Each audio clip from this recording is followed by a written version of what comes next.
இந்த வீடியோ உங்களுக்கு பிடிச்சிருந்ததுன்னா லைக் பண்ணுங்கள். இதுவரைக்கும் அன்னை சமையல் சேனலை சப்ஸ்கிரைப் பண்ணலன்னா ரெட் கலர் சப்ஸ்கிரைப் பட்டனை கிளிக் பண்ணுங்கள். தேங்க்யூ. அன்பு நண்பர்களே, அனைவருக்கும் அன்னை சமையலின் அன்பான வணக்கங்கள்.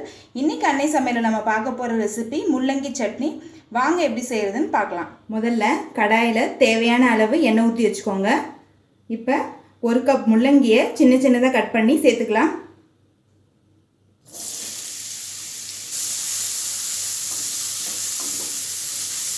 முள்ளங்கியை நல்லா பச்சை வாசனை போகிற வரைக்கும் நல்லா வதக்கிக்கோங்க.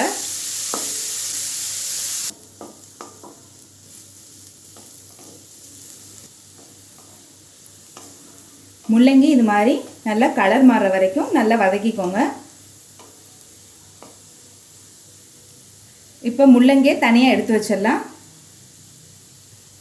இப்போ அடுத்து காஞ்ச மிளகாய் சேர்த்துக்கலாம்.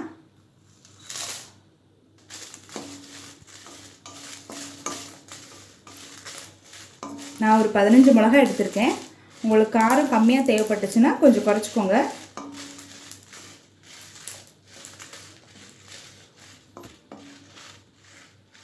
இப்போ மிளகாய் நல்லா வதங்கிடுச்சு. இப்போ இதை தனியாக எடுத்து வச்சுக்கலாம்.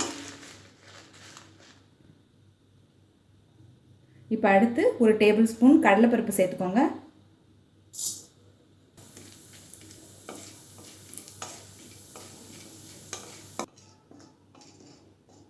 இப்போ அடுத்து ஒரு 8 பல் பூண்டு சேர்த்துக்கோங்க.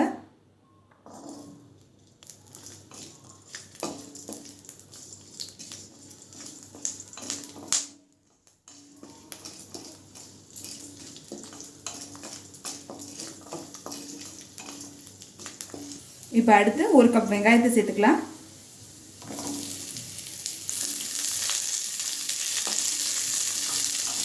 இப்போ வெங்காயம் நல்லா வதங்கிடுச்சு. 1 கப் தக்காளியை சேர்த்துக்கோங்க.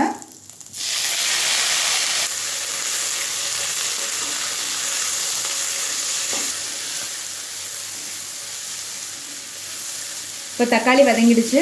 இப்போ இது எல்லாத்தையும் மிக்சியில் அரைச்சிக்கலாம். ஏற்கனவே மிளகாவை நான் நைஸாக அரைச்சி வச்சுட்டேன். இப்போ இது கூட முள்ளங்கி, வெங்காயம், தக்காளியை சேர்த்து நைஸாக அரைச்சிக்கலாம். தேவையான அளவு உப்பு சேர்த்துக்கோங்க. இது மாதிரி நைஸாக அரைச்சி வச்சுக்கோங்க. நான் கொஞ்சம் கூட தண்ணி சேர்க்கவே இல்லை பாருங்கள், ஆனாலும் தண்ணி சேர்த்த மாதிரி தான் இருக்குது. இப்போ இந்த சட்னியை சர்வ் பண்ணிடலாம். சுவையான முள்ளங்கி சட்னி ரெடி ஆகிடுச்சு. எப்போதும் நீங்கள் தேங்காய் சட்னி, வெங்காயம் தக்காளி சட்னி தான் ட்ரை பண்ணியிருப்பீங்க. இந்த சட்னியை ட்ரை பண்ணி பாருங்கள், கண்டிப்பாக உங்களுக்கே பிடிக்கும். ரெசிபி பிடிச்சிருந்ததுன்னா வீடியோவை லைக் பண்ணுங்கள், கமெண்ட் பண்ணுங்கள், ஷேர் பண்ணுங்கள். இதுவரைக்கும் அன்னை சமையல் சேனலை சப்ஸ்கிரைப் பண்ணலன்னா சப்ஸ்கிரைப் பண்ணுங்கள். தேங்க்யூ.